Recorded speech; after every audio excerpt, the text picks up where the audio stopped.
institutions can bring justice, but we have seen all modern institutions have failed. So, what do you do when you handle a community that has been abused, betrayed, relegated, pushed to the margins? So, you have to construct it from within their structures of experience and knowledge. And therefore, this is very important. Zuleika, the manner in which she petitions on behalf of Hasina is constitutive of what constitutes justice, insaf. And that's all Hasina needs. And that's what a community needs of insaf, of justice. Now, this is what we tend to miss if we trace only the plot, but this is the political vision of the film. How do you deal with questions of struggle, suffering, misery of a community which finds no place in the modern world system? And therefore, this is a very important political dimension. The second part of my presentation concentrates on the images of the film. There are very, very carefully constructed, crafted images. And these images, they're so subtle that we should not just see them as visual images with only an aesthetic appeal. It's far from that. Because images in cinema, in great cinema, carry history, carry society. They're not mere ornaments. In fact, visual images have great thematic value and further the plot of the cinematic text. And built into images, they're not just celebratory, they're not just decorative, they further the whole experience of the text and the context from which they emerge. Specific visual images emerge from very concrete particular situations. I will deal with these images now. The first is what I would call a transcendental, spiritual, eternal image. Now, this comes at various stages of the film and show the divergent experiences. The transcendental, spiritual, eternal image, as I describe it, is of the minarets, almost embracing the sky, the vertical imagery, against which now they remain there, moving up, magnificent images against which the ordinary life, quotidian life, day to day life is juxtaposed. Now, why does this become important? Over 5 stages, the 5 prayers, Fajr, Zohar, Asr, Maghrib, and Isha, the last part of the prayer, now comes from the belief that it is Salah, as the Quran calls it, Salat, as it's also called, that it's a direct, unmediated communion with God. And if there is anything that sustains an Islamic consciousness, if we are to understand the religious cosmology, it is to be truthful to Salat. And therefore, it's throughout the film, that's why it is spread out this image of finding oneness with God. But there are other things that we need to understand and look at the other images. But if that's a transcendental image, spiritual, eternal, there are other images of historicity. And these images come to this world, the temporal world, the secular world. Look at all the images. There is an internal juxtaposition. There are images of the mosque as a place which abandons human beings. Even if the lights, now after the Maghrib prayer, when Isha is about to be announced, the mosque, the lights are there, illumination, but it gives no light to those that suffer, to those on whom injustice has been heaped, mercilessly heaped. And even when he comes, it's a desecration. Yaqub comes drunk. Where is Salah? Where is Salat?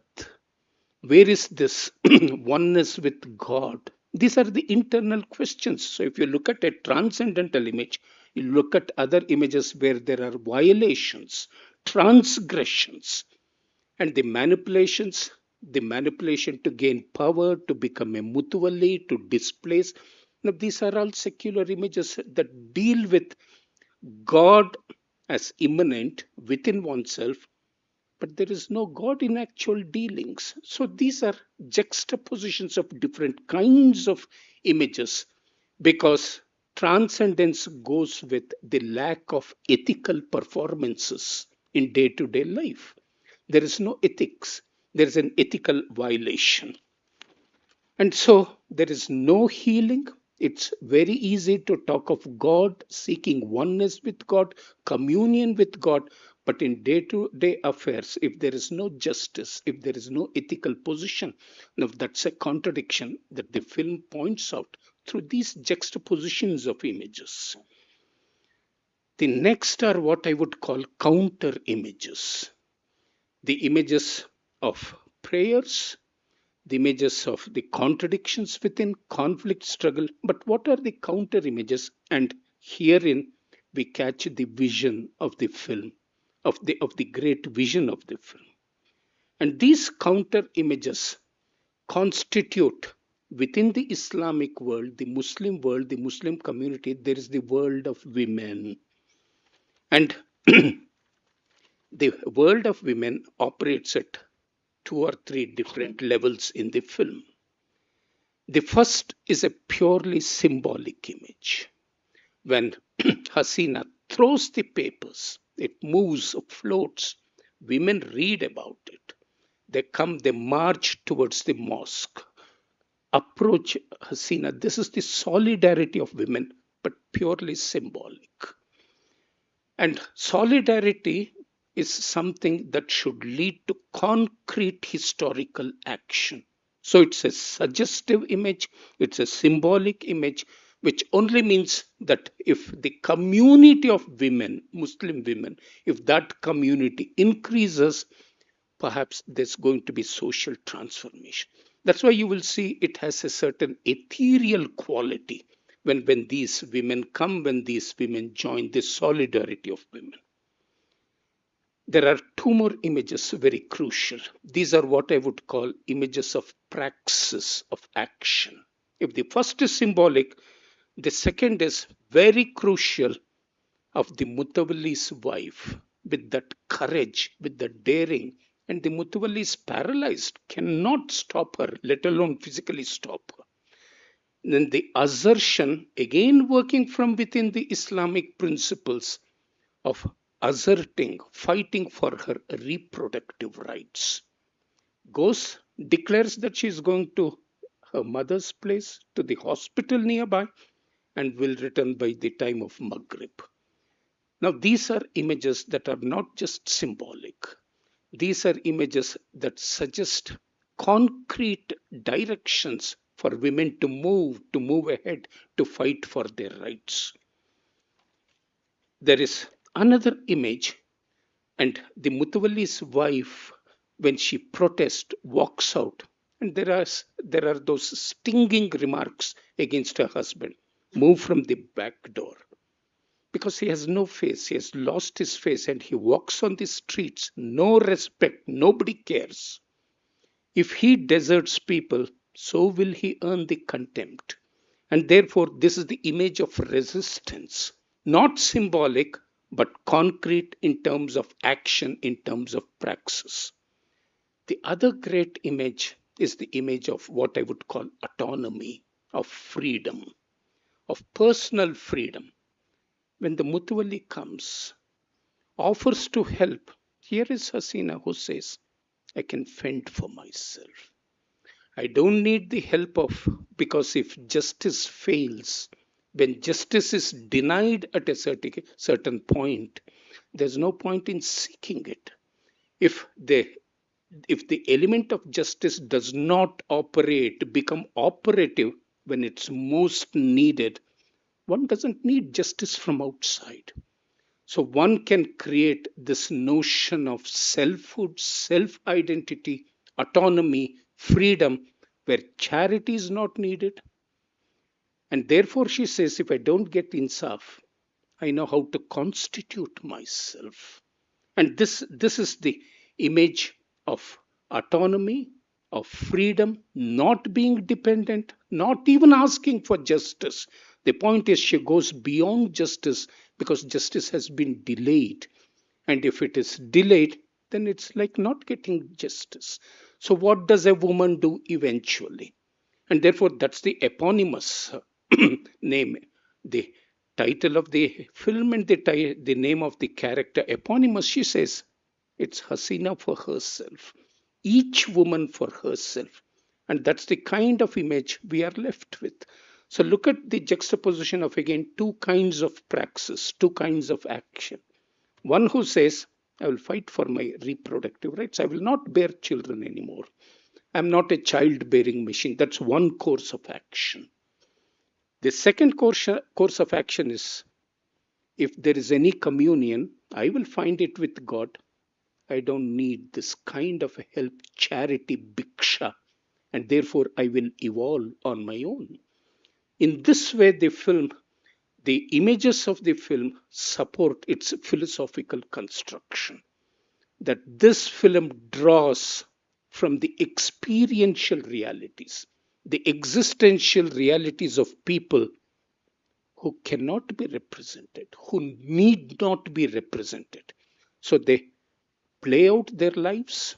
If there is that eternal principle, but there are also these historical principles, and it's in history through social realities that we either disintegrate by submitting ourselves or form ourselves, create an identity, and create our autonomy.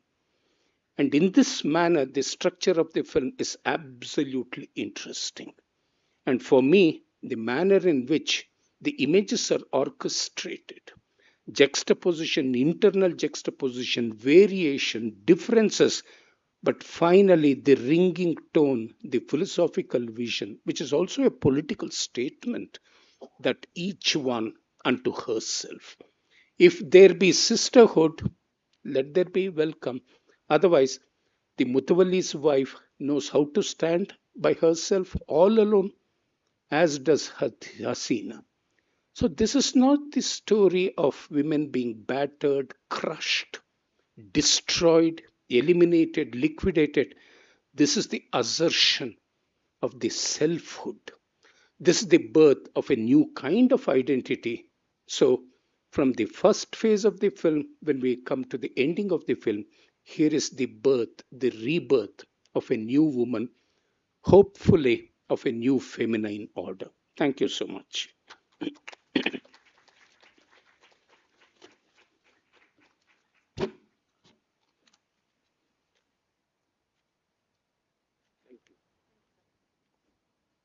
Thank you so much, sir, for these critical thoughts on the movie. I now welcome Mr. Kasaravalli, sir, and Miss Amulya on stage for the Q&A session. Amulya is a Bangalore-based writer and translator who works in both Kannada and English languages. She is the winner of ANK Memorial Prize for Young Kannada Writer, Barbara Naidu Prize for the Personal Essay, and Toto funds the Art Awards for creative writing in both English and Kannada. Please give them a round of applause.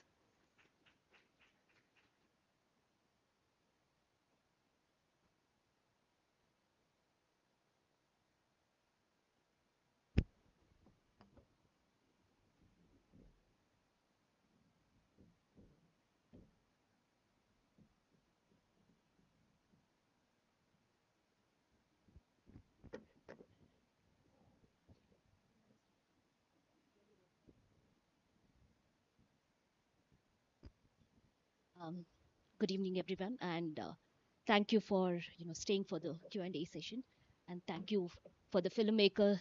He's here to answer your questions. And before we open it to the public, so there's something that Manu sir said, that this is not a film about representation. It's these characters speaking for themselves, and it's a very difficult thing to do. When you don't actually belong to the community. So I wanted to ask, were there any pitfalls that you were, very conscious of to avoid when you're, trying to do a film like this? Yeah.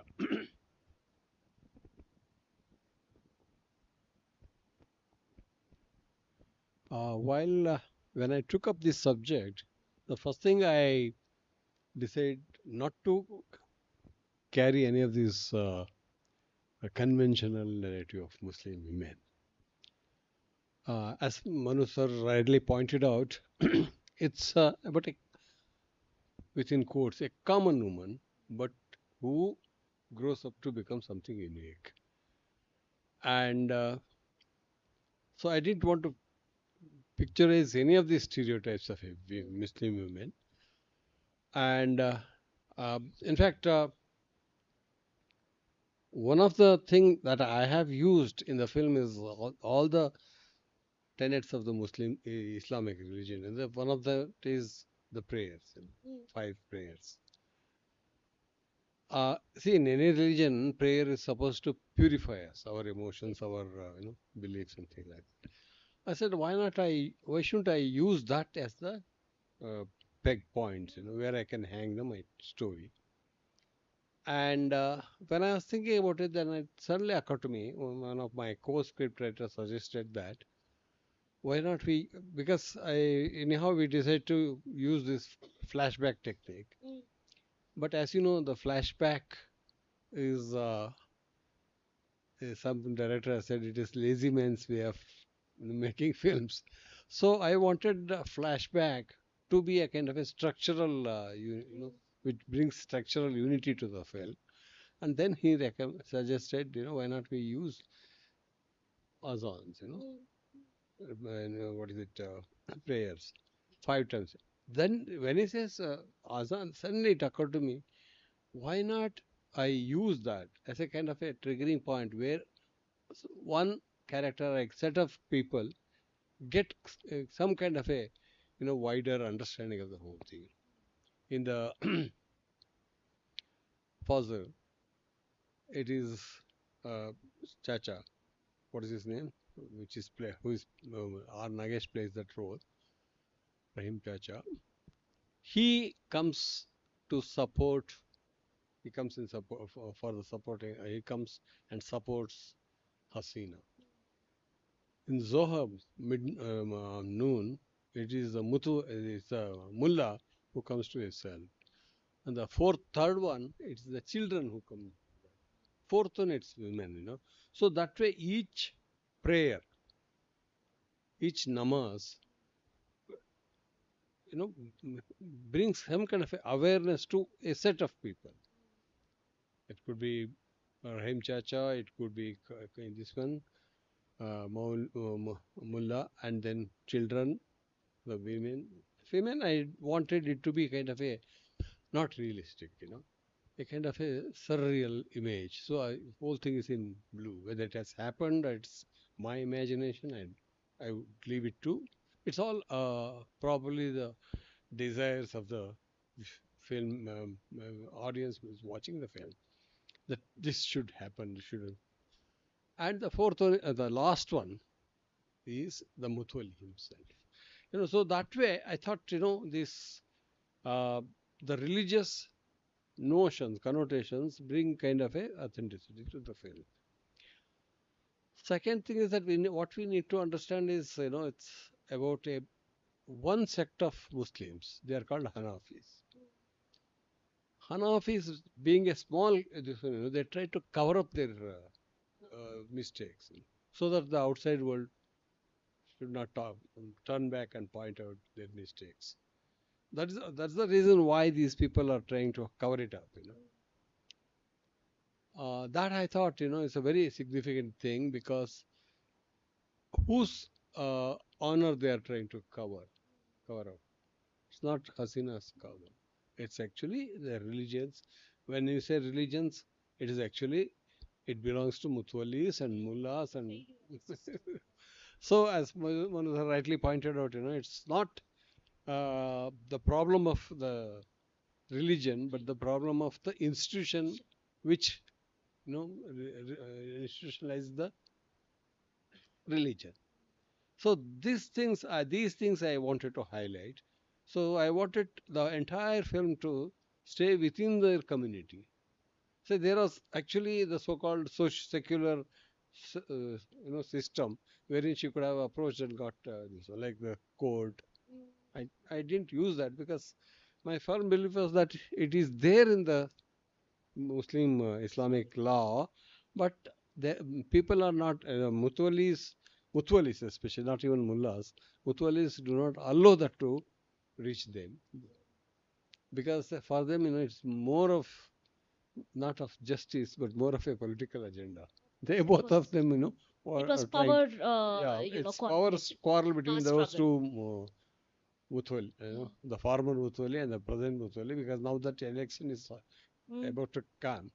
The world Muthwali wants to score a point over the new Muthwali. That's it. So that's one of the reason why I didn't bring any of the secular, so-called secular or the government bodies within the film.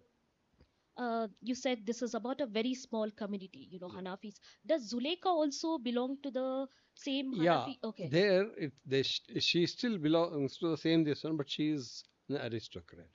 The class makes them, she knows all the ways out, but she doesn't want to come out and help her. That's one point which Banu Mushtaq told me when I was writing the script.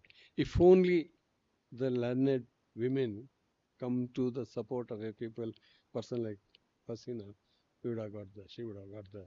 So immediately it struck me. Well, there's a point. It's not just the not knowing the Shariat. She knows the Shariat, but the class, this class becomes her hindrance. Um, that was the Hanafi part, which I was curious to know, because within Muslim community there is also caste, there is Yeah, also class. So I was thinking, okay, she clearly belongs to a different class, but does she also belong to a different yeah, yeah. caste? Or, No, so that no, was she's, something that I was thinking around.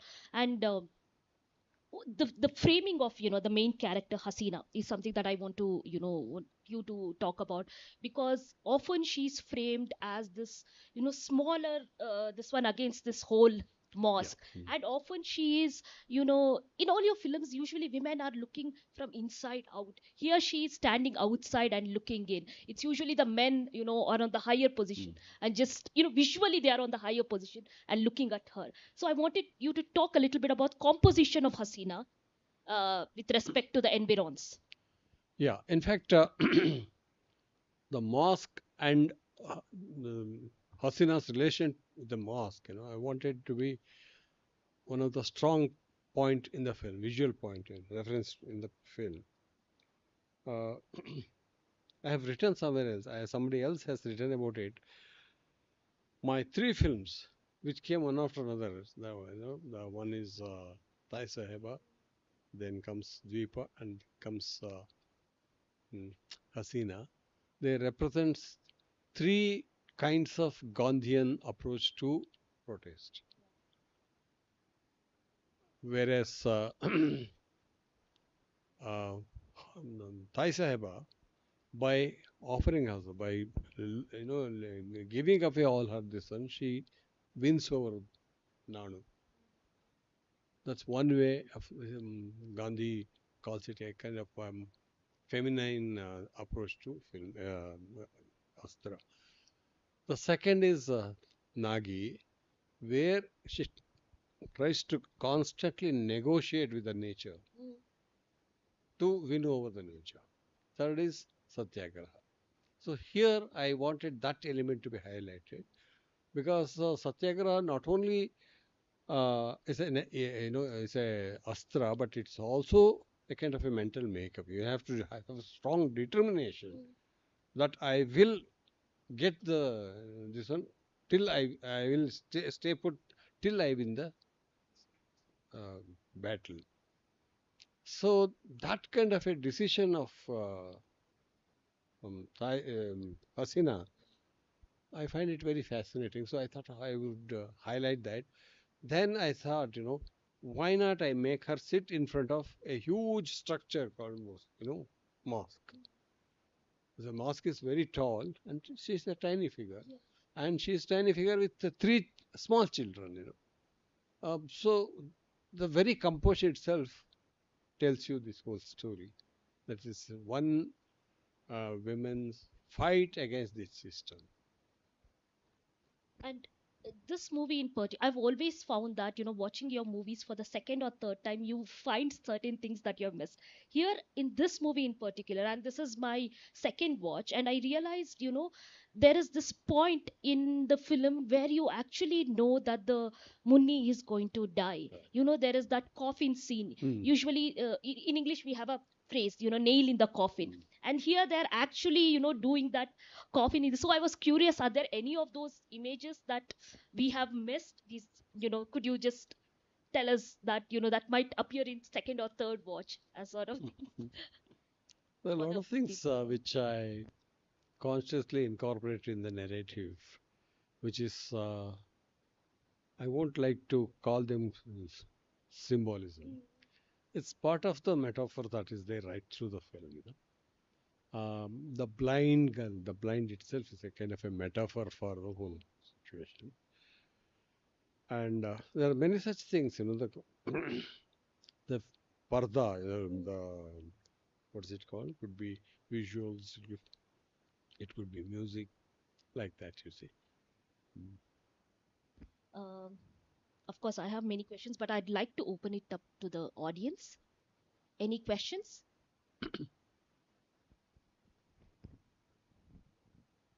No questions?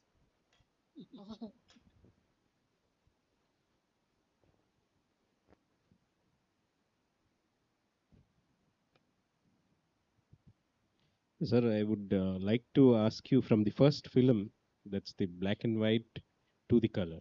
I mean, the time has given a lot of, privilege or the leverage to technically enhance. So was it simple? Because I think the less is more sometimes.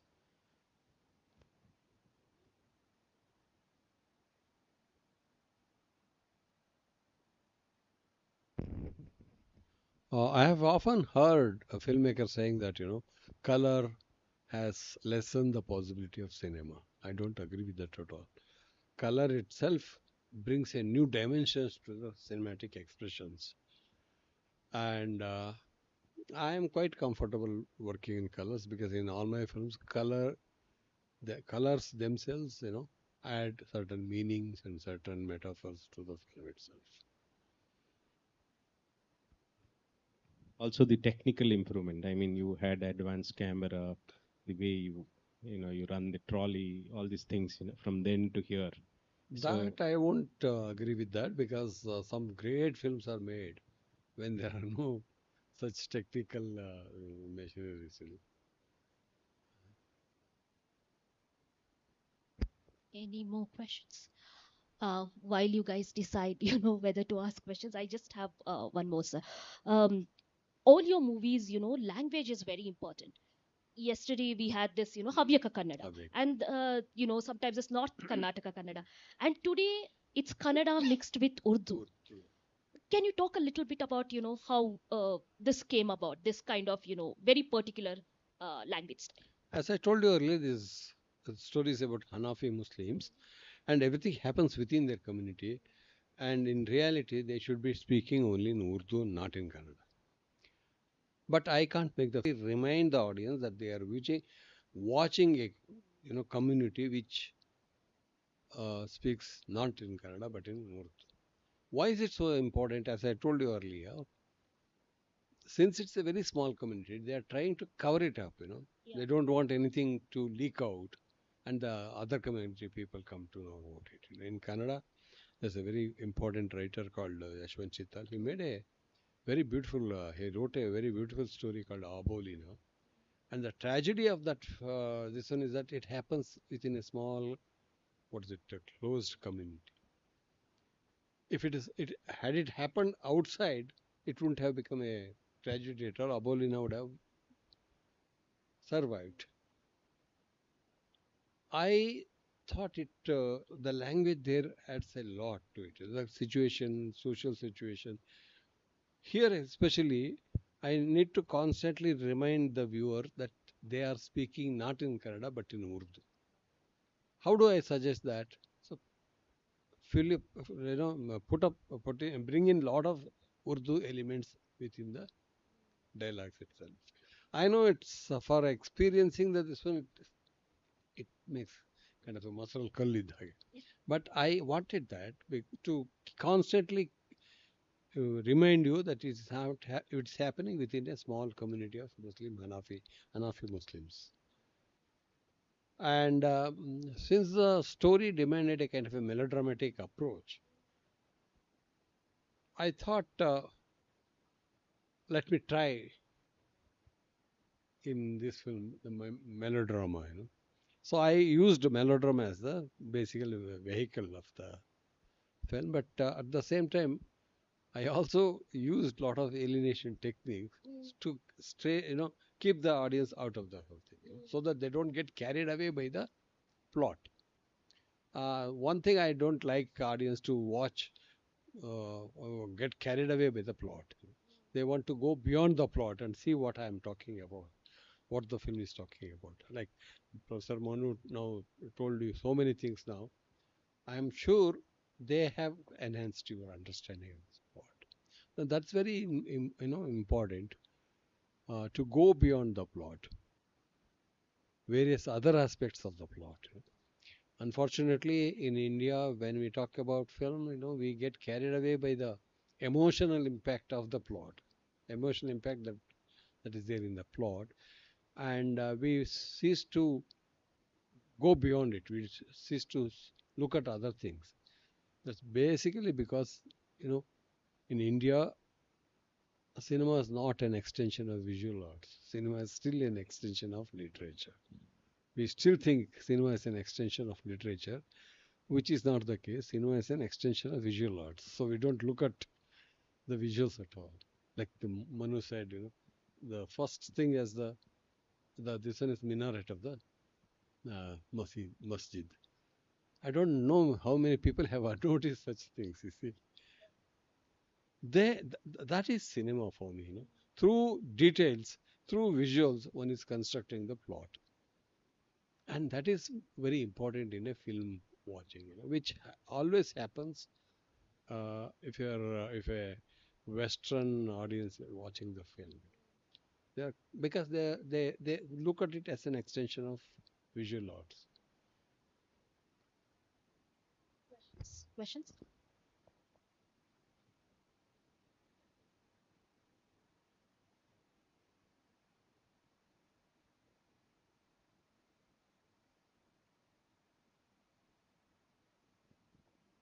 Hello. Hello.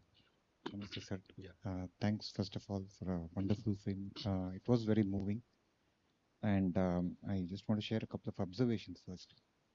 You talked about images. So, one of the images that I went back and thought about was the visual of the blind girl approaching and her father, Yakub, cleaning the windshield of the auto. So, in a way, he's able to clean the visual part of his auto, but he's not doing anything for the vision of his own child. Yeah. That sort of I could kind of collect it, just connect it back. And then the other images about the blind children fighting for a picture that probably they cannot even Yeah. see. So that was sort of a contradiction. It's a great. That is the question that I had is there were points where there was text coming in and describing what happens in the story versus actual visuals. This is something I have not personally observed. Maybe Chaplin movies where they would show text, but this was They were all silent films. Yes, silent films. So not in the sound era. Correct. So was there any thought? I don't know. Just want to ask. In fact, Thank you. This idea came to me when I went to watch the painting exhibition of a local artist, an artist from Bangalore. I have always liked her paintings a lot. When I went to the painting exhibition, what struck me was it's a multimedia presentation wherein she used, as part of her painting, she used text, She used installations. She used, I know, what is it, images, this television images. She used installations. I was really impressed by that exhibition, and I thought how effortlessly they move from one art to another art. So I was always wanting to use that, and then when I started working on it, wherever the action is either whenever if the action is very violent or where the actions which actions make it, if the action makes it very melodramatic, I would cut down the impact by using literary text. It's like, you are watching the film, suddenly you are forced to read the film. You see, this one shifts from watching to reading, and there, it's a kind of a alienation. So you start imagining yourself what would have happened if Jacob beats his wife some 10 times. Like, see, if I realistically show that, it would make it, even the physical violence makes it very attractive. I didn't want that to happen. So one, see, that's actually exactly the problem that I see in all my popular genre films. Even the violence, they make it enjoyable. I didn't want that to happen with my film, so I started using these texts. So immediately, you get the point, but you don't get the experience. So you try to fill up the experience by you becoming the director. You construct certain things according to your back, like your experience. That's one way of toning down the melodramatic content. Another way of asking you to participate, not just following the text, but go beyond it. Not losing yourself in the. Yeah, correct. Yeah. That's one thing which I always try to do in my films. I don't want audience to get totally carried away by the narration, by the plot.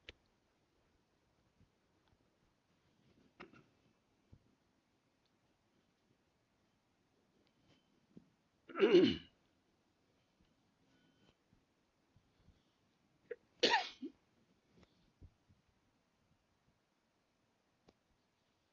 mic is not working.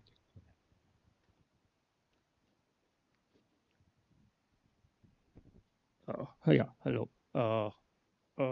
Taking it to a little bit of a softer side or a lighter side.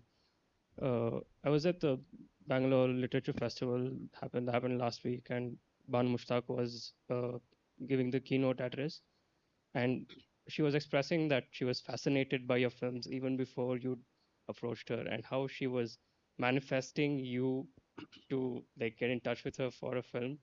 And when you like made a call and introduced yourself as Girish Kasaravalli, and she exclaimed, Yav story beku."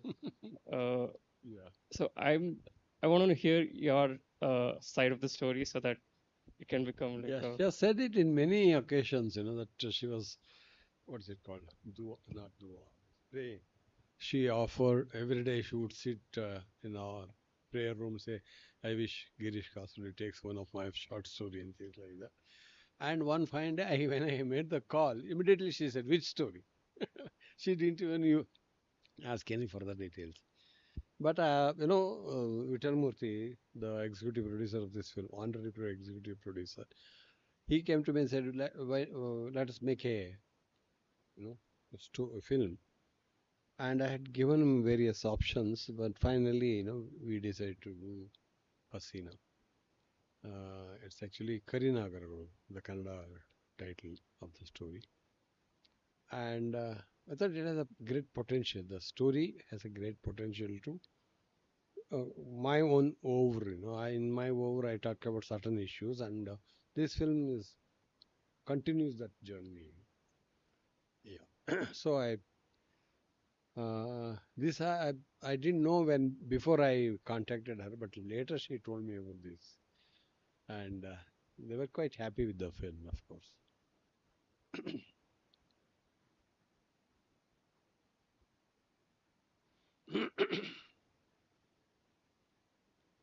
Thank you for the wonderful film. I wanted to ask, can you talk a little bit about how you chose that house, like where Hasina stays? Because one thing I noticed was it's a little isolated, and one more thing is it's a little there's a struggle, like coming to the like coming down the house and going up the house. Uh, See what happens when I am from Malnad. In my lands, most of the people who work in my lands are either Muslims or Dalits. And Dalits lived in one cluster houses, and Muslims, for strange reason, they were all spread across places. And I have noticed that they have take a big place and would stay there alone, which has changed drastically after 1992.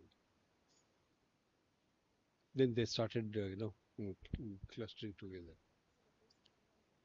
Yeah, it's post liberalization, post Babri Babri. Masjid, and I see from my memory, I was looking, planning to construct a house, hut, in a place which is what I have seen during my childhood, and that offered me two options. One is that in the beginning, the house is full of green grass.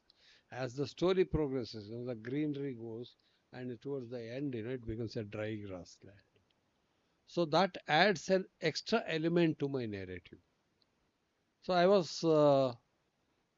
searching for one such house, and one Christian lady, she had a plot, like she had a yeah, some grassland. I asked her, they immediately gave us that land, and it really helped us because according to the demands of the script, we started burning down the grass, and I think if you, I'm very sure you may not have noticed it, but I think it has an impact without realizing that her, it's too literal to say that her life is drying up, but it's not.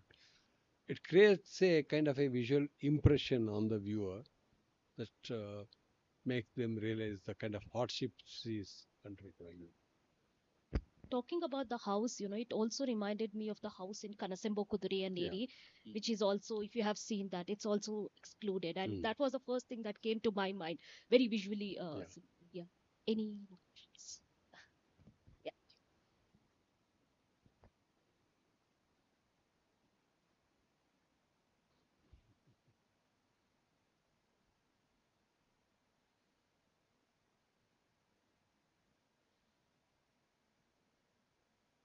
Bodhini, Bodhini Bhargavi.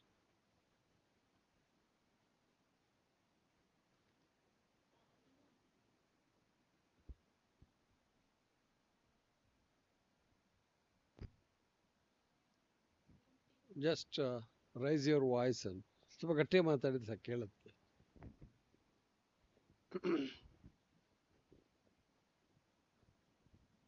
So ಅದ್ರದ್ದೇನಾದ್ರೂ particular reason ಇತ್ತಾ ಒಂದು blind child ಹಾಕೋದಿಕ್ಕೆ maybe something like metaphorically children also get impacted, their future will be blind, there's a possibility of getting the vision back but still. Yeah. In fact, I don't think in the story, original story, it's not a blind girl. I think, I don't know. I don't remember now. But I thought having a blind girl as the main protagonist brings a kind of a metaphorical significance to the film itself. Like trying to uh, get clearer vision of the whole thing, and she finally fails, and the girl gets killed. On the contrary, others get the sights because others, you see, the women who are just respecting Muthwali start opposing her, and Hasina starts opposing her. Muthwali is, Muthwali. If you, I don't know how many of you know about Muthwali. Muthwali is not the, he's a leader of the community, elected leader, not like Mullah. Mullah is a, he's a teacher, whereas Muthwali, they they occupy the post by election. So Once Banu told me many of the Mutwalis are all idiots. He said. She's just dismissed. They're all. So that contrast. So they finally, the old lady refuses to remove the pipe, the water pipe, and Hasina refuses to take the alim. Professor Manu Chakravarti has explained it very beautifully. How that works as a kind of a eye opener. And before that, the women, in the evening prayer, come and support her. So some submissive women, they get liberated, and they get at least, no, I won't say liberated, but at least they realize their strength, potential towards the end of the film.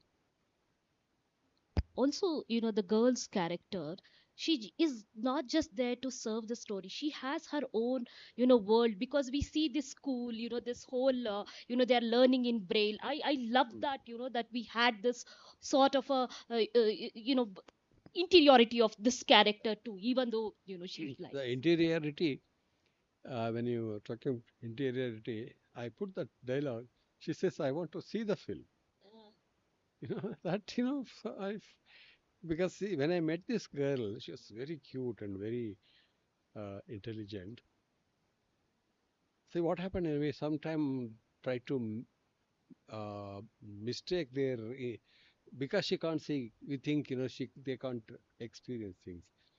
But I tell you one thing. On the third day itself, if any phone rings in the set, she would immediately say, "Makeup uncle, your phone is ringing. Cameraman uncle, your phone is ringing." And I had never realized the ringtone of any of my unit member, but she remembered all the.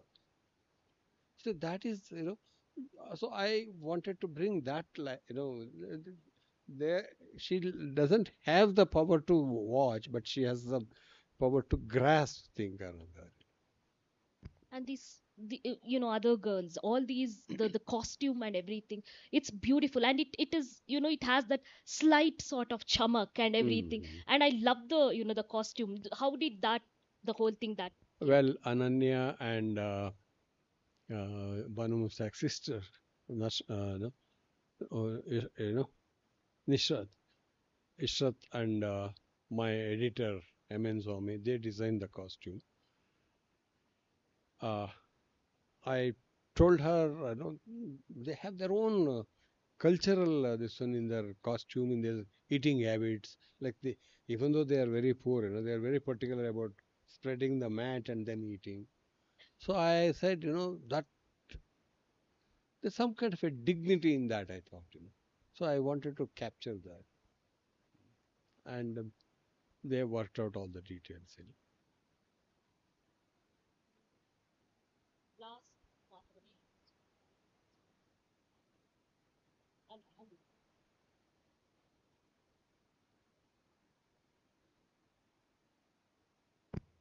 Two quick questions. One, the doctor says, was she blind from the Yep. birth?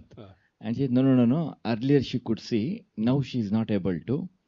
Is there any significant to this in terms of the society, etc.? And also, further, the blind girl, the mother, Hasina, comes to know that she had something coming up in her Brain. head also. Mm. Number one. Number two, how did the community, the subject community, Muslim community, receive this film, sir? Is the question. When the story was written, the Muslim communities, sent across fatwa to Banu Mushtaq. They came home and gave her a kind of a notice saying that you should not write any more stories. She tore up the notice and said, "I am going to continue to write the stories." So she warned me that you might face this kind of a problem. So we took care. We showed it to a lot of Muslim, intellectuals about the content also. But unfortunately, I mean, surprisingly and not unfortunately, the protest, this one didn't come from Muslim community. It came from the Hindu community.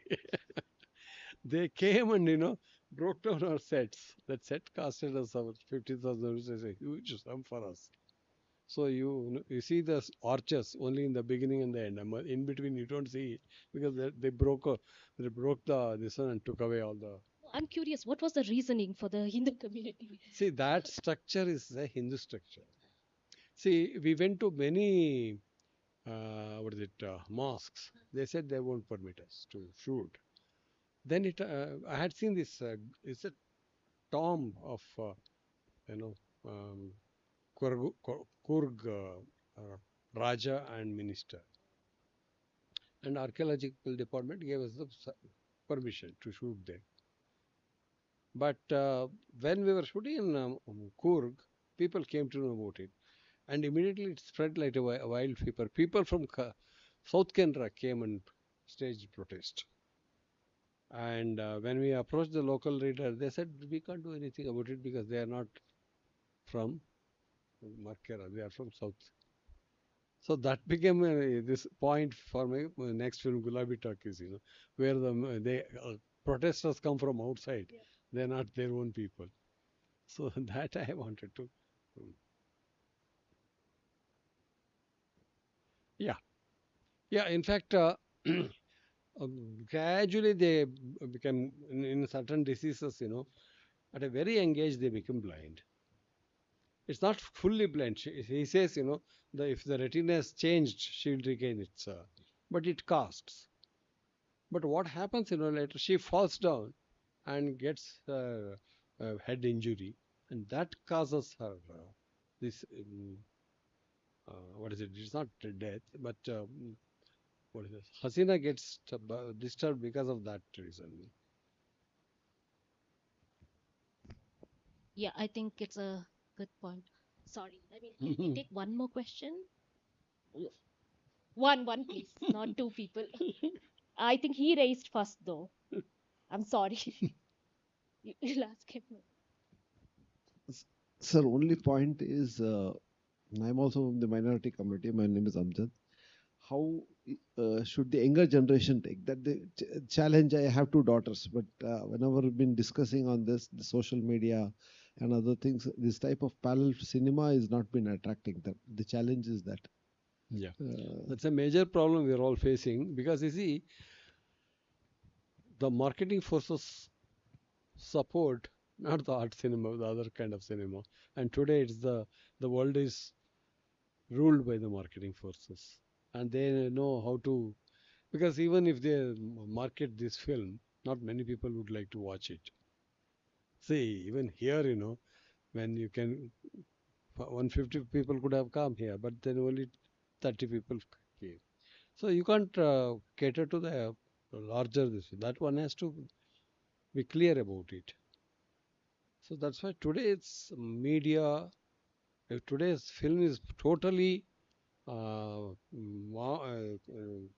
or this one because through this one more popular through media, the marketing strategy. Even before the film is made, you start building up publicity. You'll be surprised to know the amount they spend on publicity. It's more than the budget of the film. Okay. Yeah. I'll just say one thing. We had shown the scripted to an IAS officer, friend of Vitlamurthy, and after listening to the story, he said it's going to be very, melodramatic, and he somehow disapproved the film. After the film is made, we invited him, and he saw the film, and he said one thing in about Muslim. He's a Muslim intellectual, like a poet. He says in India, when films are made about Muslim community, they're either patronizing or sympathizing. They're trying to say, oh, these people are, kind of villains, and or these people are, made to become villains. Something like that. But he said, I've seen a film where Muslims are pictured as human beings. That's why I thought was the greatest comment I received about the film. That's a great point to end, between not victims, not villains, but as they are, isn't it? So, On behalf of me and Ananya, thank you all for coming, attending the screenings. 6 of my film you have seen, so have enjoyed them. Thank you. Thank you, everyone. This was the last of the screening. Thank you. Thank you, sir, for being for all these days and taking our questions. For moderating 3 of those sessions. Thank you. Thank you, sir. Thank you so much. Thank you for staying with us for this powerful film experience shared by Mr. Kasaravalli, sir, and for following and for allowing NGMA to celebrate his cinematic journey. I now request our Deputy Curator, Mr. Darshan Kumar Vayu, sir, to kindly come up on the stage and honor the guest.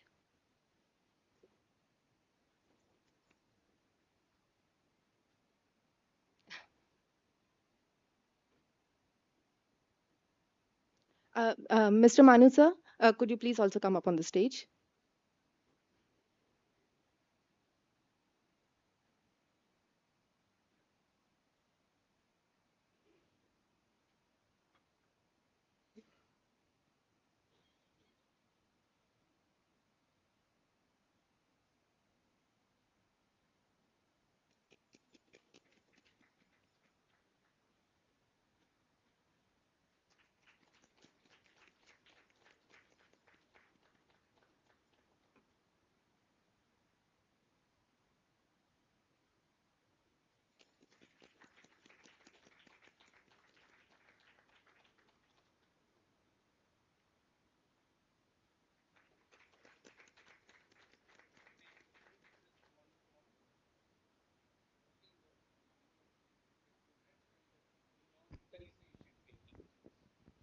Filmmakers like this and of the so-called majority community, if you oppose, you are a minority within the majority. So there are several kinds of minorizations, especially during the last 15 years. That's the tragedy of our times. So it's not the Hindu versus Muslim. Within the majority community, there's a venomous minoritization, to coin a frame. And there's a minoritization in the world of art. Thank you so much. We also extend our gratitude to our director, the Ministry of Culture, and the NGMA team for their support in bringing the festival to life. And thank you. And I also thank you to our audience for your great engagement and thoughtful questions. Have a great evening. Thank you.